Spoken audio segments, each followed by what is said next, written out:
भेलपुरी के इस नए वीडियो में आप सभी का स्वागत है। और सबसे पहले बात करते हैं ओलंपिक्स की, जो अभी संपन्न हो चुके हैं। 329 गोल्ड थे, 329 सिल्वर थे और 329 ब्रॉन्ज मेडल थे जीतने के लिए ओलंपिक्स में। इंडिया के हिस्से गोल्ड एक भी नहीं आया, एक सिल्वर आया और 5 ब्रॉन्ज आए। ये बहुत पुअर शो इसको हम कहेंगे। और थिंग्स मस्ट इम्प्रूव। लेकिन ऐसे कहने से इम्प्रूव चीज़ें नहीं हो जाती हैं। एक तो इंडिया सब मिला के एक गरीब देश ही है, क्योंकि 140 करोड़ में से 80 करोड़ लोगों को मुफ्त अनाज सरकार देती है। तो फिर देश गरीब ही हुआ, और गरीब लोगों से ज़्यादा मेडल लाने की उम्मीद करना अच्छी बात नहीं है। तो गवर्नमेंट को ये चाहिए कि आगे जा दुनिया में ये भी देखिए कि ओलंपिक सब कुछ नहीं है। Let's have result slowly. तो पहले तो लोगों की गरीबी दूर की जाए, गवर्नमेंट की ये प्रायोरिटी होनी चाहिए।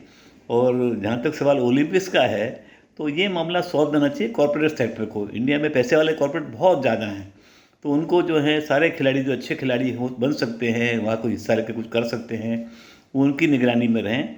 और अगले ओलंपिक्स में जो हिस्सा लें, they should be sponsored by this corporate sector. तो गवर्नमेंट को एक तो ये करना चाहिए, और गरीबी दूर करने के लिए सब कुछ करना चाहिए। उधर से इंडियन गवर्नमेंट जो है कुछ 2036 के ओलंपिक्स के लिए बिडिंग भी कर रही है। मैं समझता हूँ बिडिंग की अब कोई ज़रूरत नहीं है। जब तक हमारे खुद के ओलंपिक मेडल विनर्स ना हो, तब तक इस तरह का बिडिंग ना किया जाए। उससे खर्चा ही खर्चा होगा, और खाली बिडिंग में अपने हिस्सा लेने से लोग जीत जाएंगे, ये सोचना अच्छी बात नहीं है। चलिए बढ़ते हैं, अगला अगला विषय देखते हैं।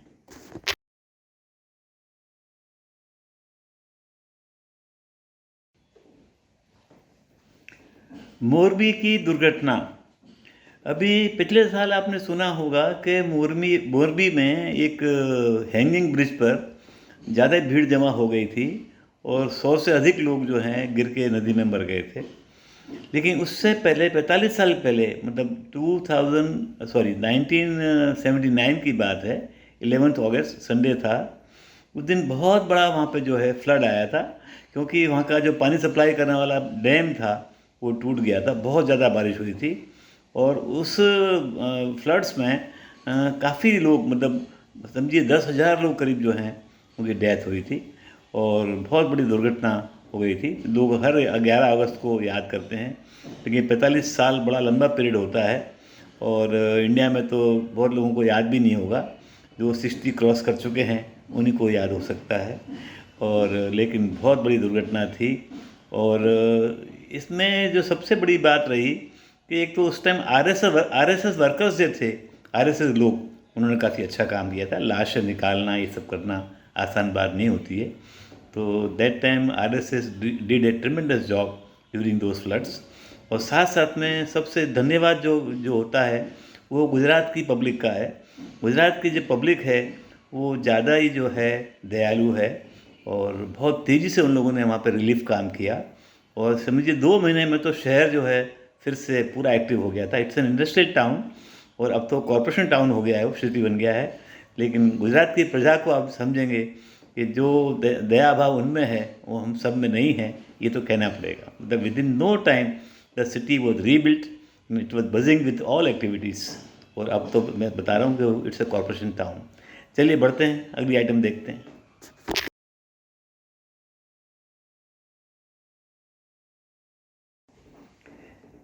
आगरे के पेठे की बात करते हैं।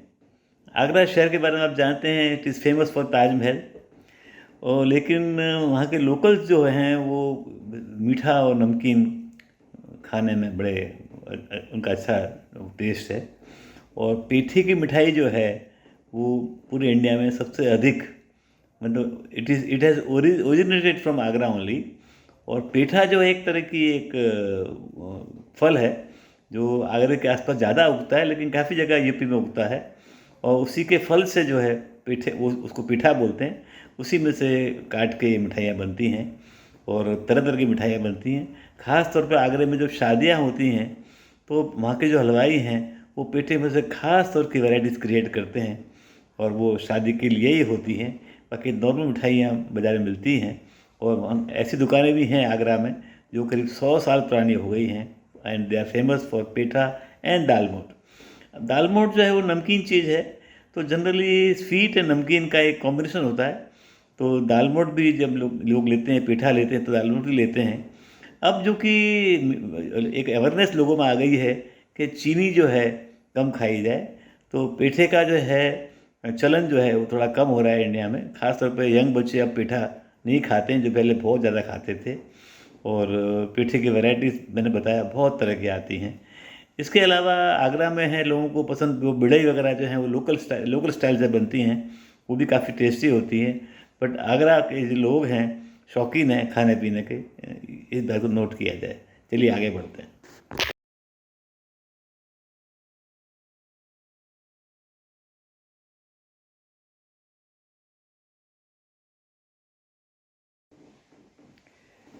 चलिए फिएट गाड़ियों के बारे में बात करते हैं। 1944 में तब के फेमस इंडस्ट्रियलिस्ट वालचंद हीराचंद ने प्रीमियर ऑटोमोबाइल्स लिमिटेड नाम से कंपनी स्टार्ट की और गाड़ियाँ बनाना शुरू की। That was before independence. 1954 आते आते उन्होंने टाई अप कर लिया एक अमेरिकन इटालियन फिएट कंपनी से, और फिएट गाड़ियाँ इंट्रोड्यूस की। और शुरू में जो मॉडल था वो फिएट 1100 था, जो बहुत चला। उसके बाद में 1972 में फिएट कंपनी जो थी वो प्रीमियर पद्मिनी के नाम से गाड़ियाँ लाई। तो दैट प्रीमियर पद्मिनी जो है वो इटसेल्फ बिकम ए लोगो, और बहुत पॉपुलर गाड़ियाँ हुई। यहाँ तक कि बॉम्बे की जो टैक्सियाँ हैं वो काफ़ी लंबे टाइम तक प्रीमियर पद्मिनी गाड़ियाँ टैक्सी में चलती रहीं, और एम्बेसडर को बड़ी तगड़ी टक्कर देती रहीं। तो जो एम्बेसडर होती थी उसके सामने फिएट जो होती थी थोड़ी स्टाइल वाली गाड़ी होती थी, और फैमिली उसको पसंद करती थी, और पद्मिनी भी बहुत बिकी। इसके बाद में ये जो युग आया लिबराइजेशन का, तो इधर से मारुति आ गई, तो काफ़ी कंपटीशन बाज़ार में आ गई, और फिएट को टक्कर देना फिर बड़ा भारी पड़ गया। फिर भी जो है उस टाइम भी एक लग्जरी गाड़ी NE 118 फिएट लाई थी, और काफ़ी अच्छी संख्या में बिकी थी because of reputation of fiat. लेकिन फिर वो भी ख़त्म हो गई, और यहाँ तक कि जिन लोगों ने 118 ली थी वो बेच नहीं पाते थे गाड़ी को आसानी से। चलिए, समय होता है, समय अपना काम करता है, लेकिन फिएट जो है लोगों की यादों में बसी हुई है, और ख़ास तौर पर बॉम्बे वालों की। बॉम्बे ने टैक्सी में बहुत इस्तेमाल की है, and Premier Padmini was very very popular. चलिए आगे बढ़ते हैं।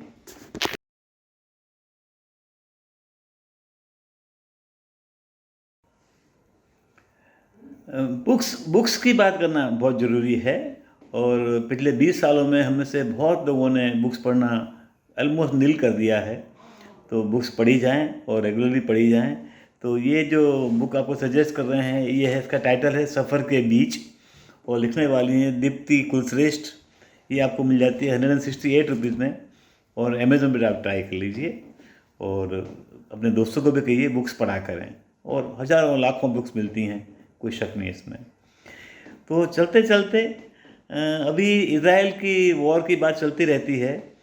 तो इसराइल ने 1967 में बहुत सारे अरब कंट्रीज़ को मिनटों में हरा दिया था, और बड़ी शॉर्ट टाइम में उसने हराया था। तो उस टाइम इसराइल में कुछ कार्टून छपा करते थे, इसराइल की मुलाकात लीजिए और पिरामिड देखिए। मतलब पिरामिड तो एक्चुअली वो आइटम जो है इजिप्ट की है, और इजिप्ट हार गया था उनसे। तो ये कार्टून छपते थे कि पिरामिड, ये इसराइल में आइए और पिरामिड देखिए। चलिए मिलेंगे अगले अगले वीडियो में।